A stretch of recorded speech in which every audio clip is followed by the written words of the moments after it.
ആശ ഹാളിലിരിക്കുമ്പോഴാണ് സന്തോഷിന്റെ bike മുറ്റത്ത് നിൽക്കുന്നത്. ഇതിപ്പോ ആരാ? അതും പറഞ്ഞുകൊണ്ട് ആശ സീറ്റോഡിലേക്ക് ഇറങ്ങിയതും അവിടെ നിൽക്കുന്ന സന്തോഷിനെ കണ്ട അവൾ നാം പറഞ്ഞു. രാവിലെ ജോലിക്ക് പോയ ആളാണ് ഇപ്പൊ തീ മുറ്റത്ത് നിൽക്കുന്നത്. നിങ്ങളന്ന് ജോലിക്ക് പോയില്ലേ സന്തോഷേട്ടാ? അതും ചോദിച്ചുകൊണ്ട് ആശ മുറ്റത്തേക്ക് ഇറങ്ങി. ഓ, ഇന്നൊരു സുഖം തോന്നിയില്ല. ബൈക്കിന്റെ ഹാൻഡിൽ തൂക്കിയിരുന്ന കവർ എടുത്തോണ്ട് സന്തോഷ് പറഞ്ഞു. അത് കേട്ട് വിശ്വാസം വരാത്ത പോലെ ആശ അവനെ നോക്കി. നീ എന്താ എന്നെങ്ങനെ നോക്കുന്നത്? അവളുടെ കയ്യിലേക്ക് ആ കവർ കൊടുത്തോണ്ട് അവൻ തിരക്കി. ഒന്നുമില്ല. ആശ അവനെ ഒന്ന് ഇരുത്തി നോക്കിക്കൊണ്ട് പറഞ്ഞു. നീ എന്നെ നോക്കി നിൽക്കതെ ഒരു ചായ ഇട്ടതാ. സന്തോഷ് ആശയുടെ തോളുടെ കൈയിട്ടുണ്ട് അകത്തേക്ക് കയറുന്നിടയിൽ പറഞ്ഞു. ചായയൊക്കെ തരാം, പക്ഷേ എന്തോ ഒരു കള്ളത്തരം നിങ്ങളുടെ മുഖത്ത് എനിക്ക് കാണാൻ കഴിയുന്നുണ്ട്. അതുകൊണ്ട് ഞാൻ ചായ ഇട്ടുകൊണ്ട് വരുമ്പോഴേക്കും എന്നോട് പറഞ്ഞോണം എന്താണെന്ന്. അതും പറഞ്ഞ് ആശ അവനെ ഒന്ന് നോക്കിയിട്ട് അടുക്കളയിലേക്ക് നടന്നു. സന്തോഷ് ആശ പോന്നു നോക്കി സെറ്റിലേക്ക് ഇരുന്നു. അവനും അവളിന് ഒന്നും ഒളിച്ചു വയ്ക്കാൻ പറ്റില്ലായിരുന്നു. അവളുടെ അടുത്ത് താനൊന്നും മറച്ചു വയ്ക്കാറില്ല. അവനെ ദീർഘമായി നിശ്വസിച്ചു. ഇതാണ് മോളെ ഞങ്ങളുടെ തമ്പുരുമോള്. ശ്രീദേവി തമ്പുരുമോളെ ശാലിനിയുടെ അടുത്തേക്ക് കൊണ്ടുചെന്നുകൊണ്ട് പറഞ്ഞു. ശാലിനിയുടെ കണ്ണുകളും ആ മോൾ തന്നെയായിരുന്നു. ഞാനൊന്ന് എടുത്തോട്ടെ അമ്മേ? ശാലിനി ആ കുഞ്ഞു മുഖത്തേക്ക് നോക്കിക്കൊണ്ട് ചോദിച്ചു. അപ്പോ അവൾ നിറഞ്ഞത് വാത്സല്യമായിരുന്നു, ഒരമ്മയുടെ മനസ്സായിരുന്നു. അതിനെന്താ, ഇന്നാ മോളെ എടുത്തു. അതും പറഞ്ഞു ശ്രീദേവി തമ്പുരുമോളെ അവളുടെ കയ്യിലേക്ക് കൊടുത്തു. കുഞ്ഞിപ്പെണ്ണ് പുതിയൊരു മുഖം കണ്ടതിന്റെ ഒരു പരിചയമില്ലായ്മ അവളുടെ മുഖത്തേക്ക് തന്നെ കുറച്ചു നേരം ആ കുഞ്ഞ് നോക്കി നിന്നു. പിന്നെ പൊടുന്നനെ ആ കുഞ്ഞിപ്പെണ്ണ് ജീവനെ നോക്കി വലിയ വായിൽ കരയാൻ തുടങ്ങി. ശാലിനി കുഞ്ഞു പെട്ടെന്ന് കരഞ്ഞപ്പോൾ ഒന്ന് പേടിച്ചു. ആ പേടിയോടെ തന്നെ എല്ലാരെയും നോക്കി. അപ്പോഴേക്കും ജീവൻ വന്ന് ശാലിനിയുടെ കയ്യിൽ നിന്ന് കുഞ്ഞിപ്പെണ്ണെ വാങ്ങി. പൊടുന്നനെ ശാലിനിയുടെ കണ്ണുകൾ നിറഞ്ഞു.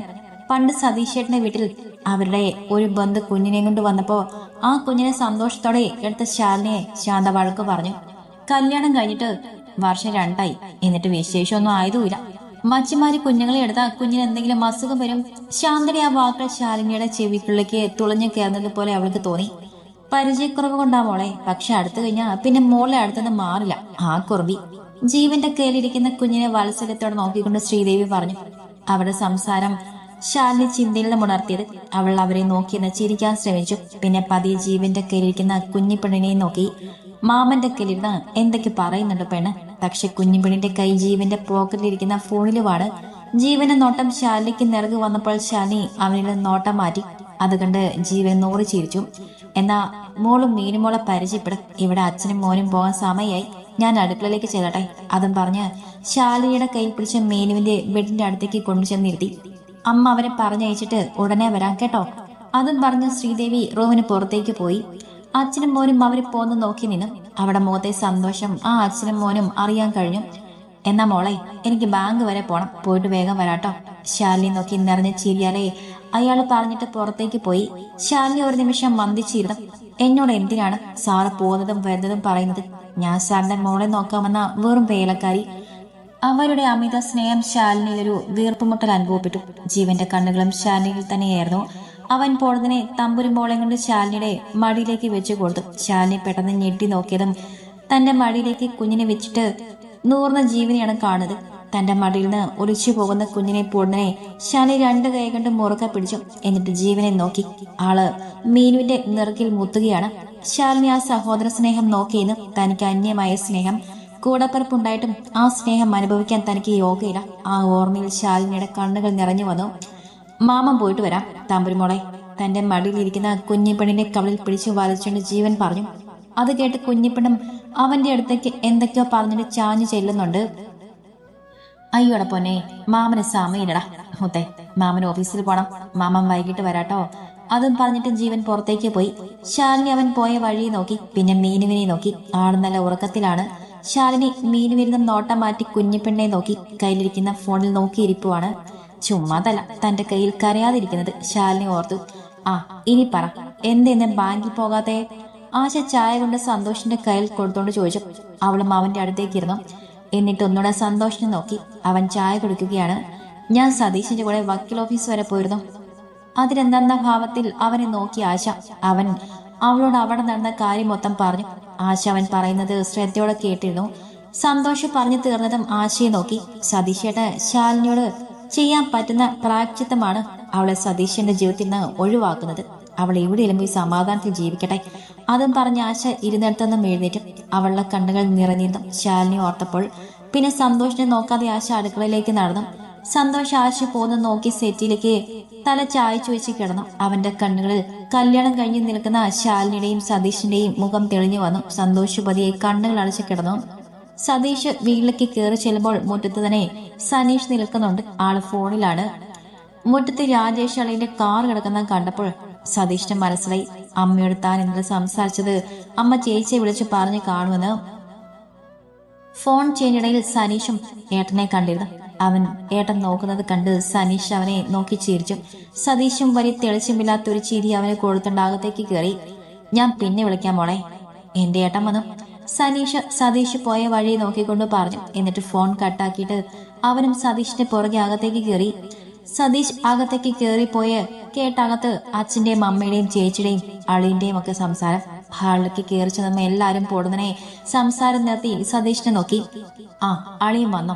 ബൈക്കിന്റെ സൗണ്ടൊന്നും കേട്ടില്ല. രാജേഷ് സെറ്റിയിൽ ഒന്നുകൂടെ ഇളകി കണ്ട് ചോദിച്ചു. ബൈക്ക് വർക്ക്ഷോപ്പിലാണ്. സതീഷ് ഒറ്റ വാക്കിൽ ഉത്തരം പറഞ്ഞു. പിന്നെ മോൻ എങ്ങനെ വന്നു? ശാന്ത ഇരുന്നിടത്തൊന്നും എഴുന്നേറ്റുകൊണ്ട് ചോദിച്ചു. ഞാൻ സന്തോഷിന്റെ കൂടെ വന്നു. അതും പറഞ്ഞ റൂമിലേക്ക് നടന്നു. സതീഷ്, ഞങ്ങൾക്ക് നിന്നോട് കുറച്ച് സംസാരിക്കാനുണ്ട്. അവൻ പോകുന്ന കണ്ടുകൊണ്ട് ബിന്ദു പറഞ്ഞു. ഞാൻ ഫ്രഷ് ആയിട്ട് വരട്ടെ. അത്രയും പറഞ്ഞിട്ട് സതീഷ് അവന്റെ മുറിയിലേക്ക് നടന്നു. സംഗീതയുടെ റൂമിന്റെ അടുത്തെത്തിയപ്പോൾ സതീഷ് ഒന്ന് നിന്നു. സംഗീതയുടെ റൂമിൽ നിന്ന് അടക്കി പിടിച്ച ചിരിയും സംസാരം കേൾക്കുന്നു. അവൻ കുറച്ചു നേരം അവിടെ നിന്നിട്ട് അവന്റെ റൂമിലേക്ക് നടന്നു. അമ്മ പറഞ്ഞത് ശരിയാ, അവന് നല്ല മാറ്റം വന്നിട്ടുണ്ട്. ഇനിയും മാറുന്നതിന് മുന്നേ അവളുമായിട്ടുള്ള ഡിവോഴ്സിന്റെ കാര്യം അവനോട് പറയണം. അമ്മയ്ക്കറിയാലോ, രാജേഷ് ഏട്ടന്റെ അമ്മാവന്റെ മോള് രഞ്ജിനി ആ റോഡ് സൈഡിൽ കാണുന്ന വീട് അവളുടെ പേരിലാണ്. അവളുടെ ആദ്യ വിവാഹം ഒരു ഫ്രോഡുമായിട്ടായിരുന്നു. കുറച്ചു നാള് മാത്രമേ അവർ ഒരുമിച്ച് താമസിച്ചുള്ളൂ. പിന്നെ ഡിവോഴ്സിയായി. ആ പെണ്ണെ കെട്ടിയാൽ അവനും നമ്മളും എല്ലാം രക്ഷപ്പെടും. ഇപ്പോ ഞങ്ങൾ അതും കൂടെ സൂചിപ്പിക്കാനാണ് വന്നത്. രാജേഷ് ചേട്ടൻ പറഞ്ഞാൽ അവന് തള്ളിക്കളയാനാവില്ല, ബിന്ദു ശാന്തയോട് പറഞ്ഞു. അവൻ സമ്മതിക്കോ മോളെ? ശാന്ത ചായ ഇടുന്നതിനിടയിൽ മോളോട് തിരക്കി. നമ്മള് സമ്മതിപ്പിക്കുവാമേ. എന്നെ അമ്മയ്ക്ക് വിശ്വാസയില്ലേ? ആ ശാലിനെ ഇവിടുന്ന് പുറത്താക്കാൻ അറിയാമെങ്കിൽ രഞ്ജിനിയെ സതീഷിനെ കൊണ്ട് കെട്ടിക്കാനും എനിക്കറിയാം. എന്നാ അമ്മ ചായ എടുക്ക്, ഞാനൊന്ന് അങ്ങോട്ട് ചെല്ലട്ടെ. അതും പറഞ്ഞ് ബിന്ദു തിടുക്കത്തിൽ ഹാളിലേക്ക് നടന്നു. എന്റെ ഭഗവാനെ, ഈ വിവാഹം നടന്നാ മതിയായിരുന്നു. അപ്പോ എന്റെ മോനും ഒരുപാട് സ്ത്രീധനം കിട്ടും. അതൊക്കെ മേടിച്ചു വേണം എന്റെ മോളെ നല്ല രീതിയിൽ കെട്ടിക്കാൻ. ശാന്ത അന്നേരത്തേക്ക് കിനാവ് കാണാൻ തുടങ്ങിയിരുന്നു. ശാലിനിയോട് തമ്പുരുമോൾ പെട്ടെന്ന് തന്നെ ഇണങ്ങി. ഫോണൊക്കെ മാറ്റി വെച്ച് ശാലിനിയും കൊണ്ട് താഴെ ഇരുന്നതായി കുഞ്ഞിപ്പെണ്ണിന്റെ കളി. ഫോൺ എടുക്കാൻ വന്ന ജീവനും അവിടെ ഒന്നിച്ചുള്ള കളി കണ്ട് അന്തം വിട്ടു നിന്നു. മാമൻ വന്നിട്ട് അനങ്ങാതെ ഇരുന്ന് ടോയ്സ് വെച്ച് കളിക്കുവാണ് തമ്പുരുമോളെ. ശാലിൻ ജീവൻ വരുന്നത് കണ്ടിരുന്നു. അവന്റെ ആ നോട്ടവും ആ ചിരിയും ഒന്നും ശാലിക്ക് അങ്ങോട്ട് ഇഷ്ടപ്പെടുന്നില്ലായിരുന്നു. ജീവൻ തമ്പുരുമോളെയും ശാലിനിയും ഒന്ന് നോക്കിയിട്ട് ബെഡിൽ കിടന്ന ഫോണും എടുത്തോണ്ട് റൂമിന് വെളിയിലേക്ക് നടന്നു. വാതിൽക്കിലെത്തിയതും ജീവന് തിരിഞ്ഞു നോക്കി. ശാലിനി തമ്പുരുമോളിലെ കൂടെ അവളോടൊപ്പം ചേർന്ന് കളിക്കുകയാണ്. അവരെ രണ്ടുപേരെയും ഒന്നുകൂടെ ഒന്ന് നോക്കിയിട്ട് ചെറുച്ചിരിയുടെ അവൻ പുറത്തേക്ക് നടന്നു. തമ്പുരുമോള് വാശിയാണോ മോനെ? ജീവൻ ഹാളിലേക്ക് വന്നത് ശ്രീദേവി മകനോട് ചോദിച്ചു. ആർക്ക് വാശി? അമ്മയുടെ ചെറുമോളും ഇപ്പൊ വന്ന ആ സാധനവും കൂടെ അവിടെ ഇരുന്ന് കളിക്കുന്നുണ്ട്. എന്നെ കണ്ടപ്പോ പോലും ആ കള്ളിപ്പിട മൈൻഡ് ചെയ്തില്ല. ജീവൻ ശ്രീദേവിയുടെ പരിഭവം പോലെ പറഞ്ഞു. പാവം, നല്ല കുട്ടിയാ. ശാലിനി അവര് ചെറിയ ചിരിയോടെ പറഞ്ഞു. ഓ, അമ്മയ്ക്ക് ആന പാവം അല്ലാത്തത്. ഞാൻ ഇറങ്ങുക, ഉച്ചയ്ക്ക് കഴിക്കാൻ കാണില്ല. ചിലപ്പോ രാത്രിയിൽ വരും, ചിലപ്പോ വരില്ല. ചുമ്മാ എന്റെ ദേവിക്കുട്ടി ഉറക്കമൊഴിച്ച് എന്നെ നോക്കിയിരിക്കണ്ട. ഞാൻ വരില്ലെങ്കിൽ വിളിച്ചു പറയാം. അതും പറഞ്ഞ് അമ്മയുടെ കവളിൽ ഒരു മുത്തം കൊടുത്തിട്ട് മുറ്റത്തേക്ക് ഇറങ്ങി ജീവൻ. ശ്രീദേവിയും അവന്റെ കൂടെ മുറ്റത്തേക്ക് ഇറങ്ങി. സൂക്ഷിച്ചു പോണേ മോനെ, അവരാദ്യയുടെ മകനോട് പറഞ്ഞു. അതിന് ശരിയെന്ന പോലെ തലയാട്ടി കാണിച്ചിട്ട് കാറിലേക്ക് കയറി. കുറച്ചു കഴിഞ്ഞതും ജീവന്റെ കാർ ഗേറ്റ് കടന്നു പോയി. ശ്രീദേവി കുറച്ചു നേരം ആ വഴി നോക്കി നിന്നിട്ട് അകത്തേക്ക് കയറിപ്പോയി. സതീഷ് ഒന്ന് കുളിച്ച് ഫ്രഷായി പുറത്തേക്ക് ഹാളിലേക്ക് വന്നപ്പോൾ എല്ലാവരും ഉണ്ട് ഹാളിൽ. സതീഷ് എല്ലാരെയും നോക്കിയിട്ട് രാജേഷിന്റെ അടുത്തേക്ക് ഇരുന്നു. എല്ലാവരെയും മുഖഭാവത്തിൽ നിന്ന് അവർക്കൊക്കെ എന്തോ പറയാനുണ്ടെന്ന് സതീഷിന് തോന്നി. അവൻ അവരെ കേൾക്കാൻ വേണ്ടി തയ്യാറായിരുന്നു. അപ്പോ എന്താണ് തീരുമാനം? രാജേഷ് ചോദിച്ചപ്പോൾ സതീഷ് എന്താണെന്ന് മനസ്സിലാവാതെ അളിയനെ നോക്കി. ശാലിനിയുടെ കാര്യമാണ് രാജേഷെ ഏട്ടൻ നിന്നോട് ചോദിച്ചത്. ബിന്ദു സതീഷിന്റെ നോട്ടം കണ്ടോട് പറഞ്ഞു. ശാലിനിയുടെ എന്ത് കാര്യം? അവരൊന്നും മനസ്സിലാവാത്ത പോലെ പിന്നെയും ചോദിച്ചു. ശാലിനിയുമായിരുന്ന ഡിവോഴ്സ് കാര്യമാണ് ഞങ്ങൾ ചോദിച്ചത്, ബിന്ദു ഇച്ചിരി ദേഷ്യത്തിൽ പറഞ്ഞു. അതിന് സതീഷ് ഒന്നും മിണ്ടാതെ കുറച്ചു നേരം ഇരുന്നു. പിന്നെ എല്ലാരെയും നോക്കി ചിരിച്ചു. നീ എന്തിനാ ചിരിക്കുന്നേ? സതീഷിന്റെ ചിരി കണ്ടുകൊണ്ട് ബിന്ദു ദേഷ്യത്തോടെ ചോദിച്ചു. ചേച്ചി എന്തിനാ ദേഷ്യപ്പെടുന്നത്? അവൻ അതേ ചിരിയോടെ തന്നെ ബിന്ദുവിനോട് ചോദിച്ചു. ഞാൻ ദേഷ്യപ്പെടുന്നതാണോ കുറ്റം? നിനക്ക് തിരിച്ചു പോകണ്ടേ സതീഷേ? അതിനു മുന്നേ ആ ശാലിനിയുമായുള്ള ബന്ധം അങ്ങ് ഒഴിവാക്കാനാണ് ഞങ്ങൾ പറയുന്നത്. എന്താച്ചാ ഞാൻ പറഞ്ഞതിൽ എന്തെങ്കിലും തെറ്റുണ്ടോ? ബിന്ദു കുമാരനെ നോക്കിക്കൊണ്ട് ചോദിച്ചു. മോള് പറയുന്നതിലും കാര്യമുണ്ട് മോനെ. എന്റെ മോനെ മനസ്സിലാക്കാതെ ഇപ്പോഴും അവളുടെ മുറച്ചെറുക്കൻ മനസ്സിൽ കൊണ്ടു നടക്കുന്ന ആ ഒരുമ്പട്ടവളെ അങ്ങ് ഒഴിവാക്കുന്നതാണ് എന്റെ മോന് നല്ലത്. ഞങ്ങൾ നിന്റെ നല്ലതിനു വേണ്ടിയാണ് പറയുന്നത്. കുമാർ ഇരുന്നിടത്തുനിന്നും എഴുന്നേറ്റ് വന്ന് സതീഷിന്റെ അടുത്തേക്ക് ഇരുന്നുകൊണ്ട് പറഞ്ഞു. അതിന് സതീഷ് അച്ഛനെ നോക്കിയതല്ലാതെ ഒന്നും പറഞ്ഞില്ല. പക്ഷെ അവന്റെ മനസ്സിൽ 1000 കാര്യങ്ങൾ തന്റെ മുന്നിൽ ഇരിക്കുന്നവരോട് ചോദിക്കണമെന്നുണ്ടായിരുന്നു. പക്ഷെ വേണ്ട, ഇവരൊക്കെ അനുഭവത്തിലൂടെ മാത്രമേ പഠിക്കുകയുള്ളൂ. പിന്നെ താനൊന്നും പറഞ്ഞിട്ട് കാര്യമില്ല. നീ എന്തുവാ സതീഷ് ചിന്തിച്ചിരിക്കുന്നത്? നിന്നെ ചതിച്ചവളെ കുറിച്ചാണോ നീ ചിന്തിച്ചു കൂട്ടുന്നത്? നീ ഇല്ലാത്തപ്പോ അവളെ കാമുകനെ വിളിച്ച് കയറ്റിയവളോട് നീ ഒരു ദയം കാണിക്കണ്ട. പിന്നെ ദേ ഈ ഇരിക്കുന്ന നിന്റെ അനിയൻ കാമുകനെയും പോരാതെ വന്നപ്പോ അവനെയും വളച്ചെടുക്കാൻ നോക്കിയവളാണ്. ബിന്ദു സനീഷ് നിൽക്കുന്നിടത്തേക്ക് ചെന്ന് അവനെ മുന്നോട്ട് തള്ളിക്കൊണ്ട് പറഞ്ഞു. സനീഷ് ഒരു വിളറിയ ചിരിയോടെ സതീഷിനെ നോക്കി. സതീഷ് അവരെ ഒന്ന് നോക്കിയിട്ട് പിന്നെയും ബിന്ദുവിലേക്ക് തന്നെ ദൃഷ്ടി പതിപ്പിച്ചു. നിന്നെ ചതിച്ചവളോട് നീ എന്തിനാ അനുകമ്പ കാണിക്കുന്നത്? അതിന്റെ ആവശ്യമൊന്നും നിനക്കില്ല സതീഷേ. അവൻ നോക്കുന്ന കണ്ടില്ലാത്ത കണ്ണുനീര് തുടച്ചു മാറ്റിക്കൊണ്ട് ബിന്ദു പറഞ്ഞു.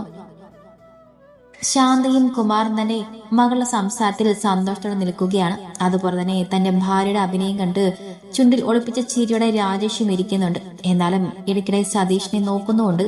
അവന്റെ മുഖഭാവം അറിയാം. സതീഷ് എല്ലാരെയും ഒരുപോലെ തന്നെ നോക്കുന്നുണ്ട്. അവരുടെയൊക്കെ മുഖഭാവം അവൻ ഒപ്പിയെടുക്കുന്നുണ്ട്. അളിയുടെ തീരുമാനം എന്തുവാ? അറിയാം, അളിയന് ഒരുപാട് ആ പെണ്ണിനെ ഇഷ്ടപ്പെട്ടിരുന്നുവെന്നും നമുക്ക് ആരുടെയും മനസ്സ് വായിക്കാൻ കഴിയില്ലല്ലോ. അവളുടെ മനസ്സിലിരിപ്പ് നമ്മൾ അറിയാൻ വൈകിപ്പോയി. രാജേഷ് സെറ്റിൽ നിന്നും എഴുന്നേറ്റ് സതീഷിന്റെ അടുത്തേക്ക് ഇരുന്നുകൊണ്ട് പറഞ്ഞു. അതിന് സതീഷ് ഒന്ന് ചിരിച്ചു. അവന്റെ ചിരി കണ്ട് ബാക്കി എല്ലാവരെയും മൂത്തൊരു ടെൻഷൻ വന്നു. അളിയൻ എന്തിനാ ചിരിക്കുന്നത്? രാജേഷ് സതീഷിനെ നോക്കിക്കൊണ്ട് ചോദിച്ചു.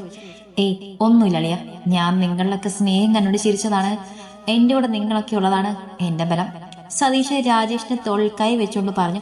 പിന്നെ നിങ്ങളാരും ഒന്നുകൊണ്ട് വിഷമിക്കണ്ട. ഞാൻ വക്കീലിനെ പോയി കണ്ടു. ഉടനെ തന്നെ ഞാനും ശാലിനിയുമായുള്ള ഡിവോഴ്സ് നടക്കും. അത്രയും പറഞ്ഞിട്ട് സതീശനെ കുടുംബത്തെ നോക്കി. എല്ലാവരും വളരെ സന്തോഷത്തിൽ തന്നെ നിൽക്കുന്നുണ്ട്. ഏറിപ്പോയാൽ ഒരു 6 മാസം, അത് കഴിഞ്ഞാൽ ഞാനും ശാലിനിയുമായിട്ടുള്ള ഡിവോഴ്സ് നടക്കും. അത് പറയുമ്പോൾ സതീശൻ സ്വരം ഒന്നിടറി. ഓ, ഇപ്പോഴാണ് സമാധാനമായത്. അമ്മയുടെ ടെൻഷനൊക്കെ പോയോ? എന്റെ മോൻ തന്നെ അവളുടെ പേര് പറഞ്ഞ് വഴക്കും പറഞ്ഞെന്നും പറഞ്ഞ് എന്നെ വിളിച്ച് കരഞ്ഞപ്പോ ഞാൻ പറഞ്ഞതല്ലേ അമ്മ പറയുന്നത് പോലെ എല്ലാ കാര്യങ്ങളെന്ന് ബിന്ദു സന്തോഷത്തോടെ ശാന്തയോട് ചോദിച്ചു. എനിക്കറിയാമായിരുന്നു എന്റെ മോൻ നല്ല തീരുമാനമേ എടുക്കത്തുള്ളൂ എന്ന് ശാന്ത സതീഷ് നോക്കി ചിരിച്ചുകൊണ്ട് പറഞ്ഞു. സതീഷ് എങ്ങനെ അമ്മയ്ക്ക് ഒരു ചിരി നൽകി. സതീഷിന്റെ കണ്ണുകൾ സനീഷിലേക്ക് പോയി. അവിടെ ഒരു വിജയുടെ ഭാവമായിരുന്നു അവന്. എന്നാൽ ഞാൻ ഒന്ന് കിടക്കട്ടെ, എനിക്ക് യാത്ര ചെയ്തേ ഒരു തലവേദനയുണ്ട്. അതും പറഞ്ഞിട്ട് സതീഷ് എല്ലാവരെയും ഒന്നോട് നോക്കി അവന്റെ റൂമിലേക്ക് നടന്നു. ബാക്കിയുള്ളവരുടെ മുഖത്ത് തങ്ങൾ പറഞ്ഞതെല്ലാം സതീഷ് വെള്ളം തൊടാതെ വിഴുങ്ങിയെന്ന സന്തോഷത്തിലായിരുന്നു. തമ്പുരുമ്പോൾക്ക് ഒരുപാട് നേരം കളിച്ചൊക്കെ കഴിഞ്ഞപ്പോൾ ചെറുതായിട്ട് ചിണുങ്ങാൻ തുടങ്ങി. മോളുടെ ചിണുക്കം കേട്ട് മീനു കണ്ണുകൾ തുറന്നു.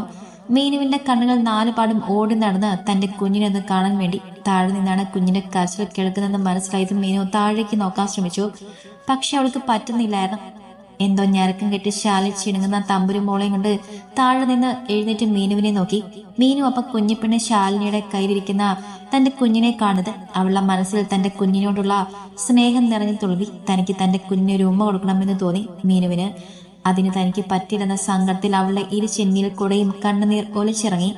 തങ്ങളെ നോക്കി കണ്ണുനീർ വാർക്കുന്ന മീനുവിനെ കണ്ടപ്പോൾ ശാലിനിക്ക് സങ്കടം തോന്നി. തന്റെ കുഞ്ഞിനെ ഒന്ന് എടുക്കാൻ പോലും കഴിയാത്ത അമ്മയുടെ വേദന ശാലിനിക്ക് മനസ്സിലായി. അവൾ തമ്പുരുമോളുമായി മീനുവിന്റെ അടുത്തേക്ക് ചെന്നു. തമ്പുരുമോളെ അവളെ ചുണ്ടിന്റെ അടുപ്പിച്ചു കൊടുത്തു. തമ്പുരുവിന്റെ കവളിൽ മീനുവിനെ ചുണ്ട് പതിഞ്ഞെന്ന് മനസ്സിലായപ്പോൾ ശാലിനി കുഞ്ഞിനെ നേരിയെടുത്തു. പിന്നെ മീനുവിനെ നോക്കി ചിരിച്ചിട്ട് അവളുടെ കണ്ണുനീർ തുടച്ചു കൊടുത്തു. മീനു അവളെ നന്ദിയോടെ നോക്കി. ഈ കാഴ്ചയൊക്കെ ഡോറിന്റെ അരികിൽ നിന്ന് ശ്രീദേവി കാണുന്നുണ്ടായിരുന്നു. അവിടെ കണ്ണുകൾ നിറഞ്ഞൊഴുകി.